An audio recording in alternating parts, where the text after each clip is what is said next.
Special series, Red Ink Week.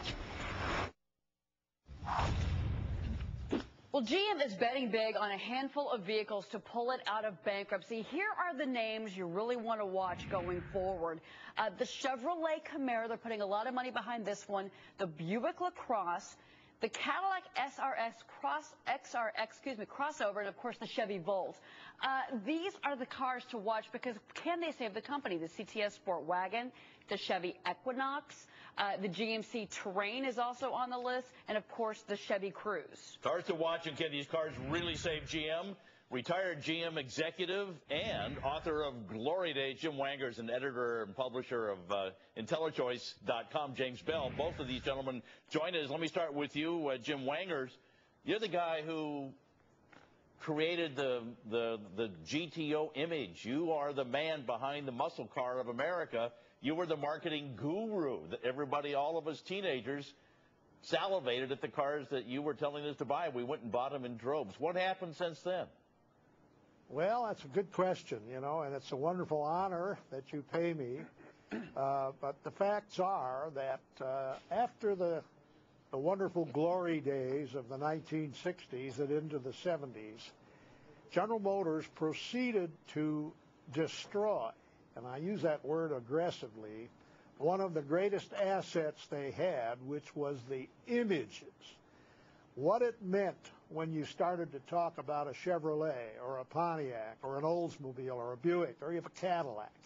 Everybody knew what you were talking about. If you said to a friend, I'm going to buy a new Oldsmobile, they would answer very quickly, an 88 or a 98. So that these images were so strong, and they all meant something very, very different because the competition between the divisions was at such a high level. That's what made it healthy. Unfortunately, and taking a negative posture, that's what General Motors has lost. That's why they're having to get rid of first Oldsmobile and then Pontiac. Yeah. Well, Jim, they're trying to get that back. I mean, they're certainly trying. The cars that we talked about, and I want to bring in James Bell, who's with IntelliChoice, because James, the Chevy Camaro, Jim was part of the glory days of these guys. Now they're trying to bring some of that back, in particular with the Camaro. Can they do it? Well, first off, let me just say it's a pleasure to be on air with Mr. Wangers, and thank you very much for that. Yeah, the Camaro was great fun. I've driven the car. I've had it out in the streets here in Southern California. It makes people get whiplash having a look at it. It's futuristic, yet still classic and retro. It's a great combination. And the great thing is it drives well, and in the V6 model, it gets great fuel economy. So they've got all the pieces there. Unfortunately, with the Camaro, though, I don't see it as being the hero that's going to save them from a revenue or a volume perspective. But it's going to be a great halo car to say, look, we're strong, we're good, we're back.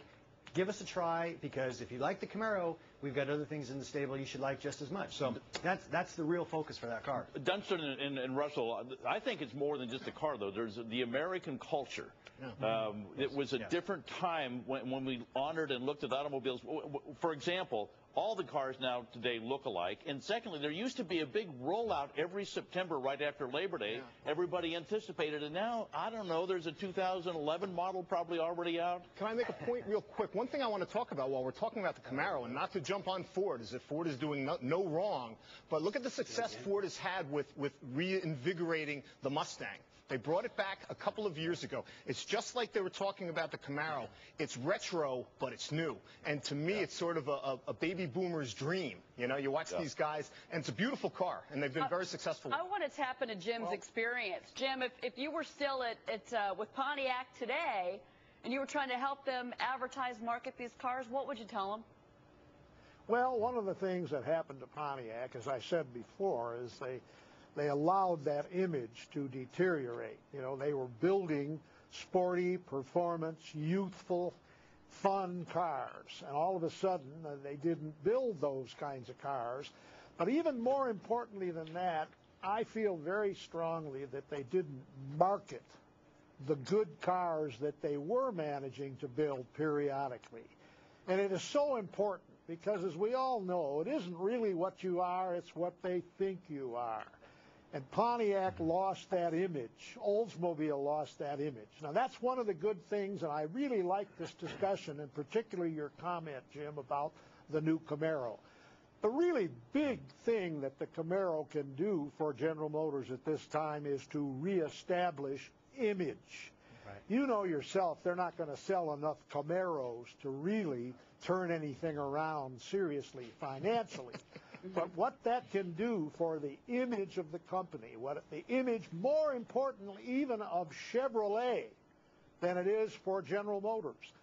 Build those nameplates. That's what we lost at Pontiac.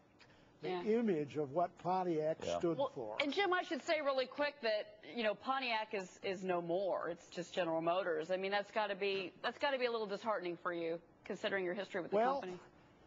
Oh, to say the very least. You know, it's an emotional loss. You spend most of your life kind of building something and then stand around and watch it deteriorate.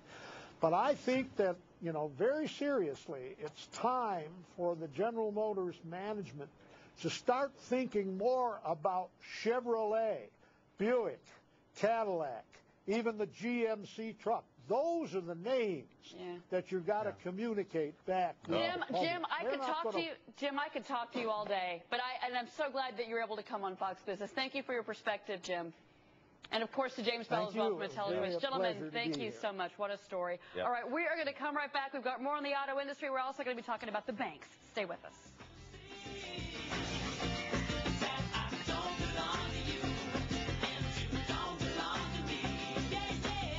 At the Wall Street Journal, getting to the bottom of the story is just the start. Asking the tough questions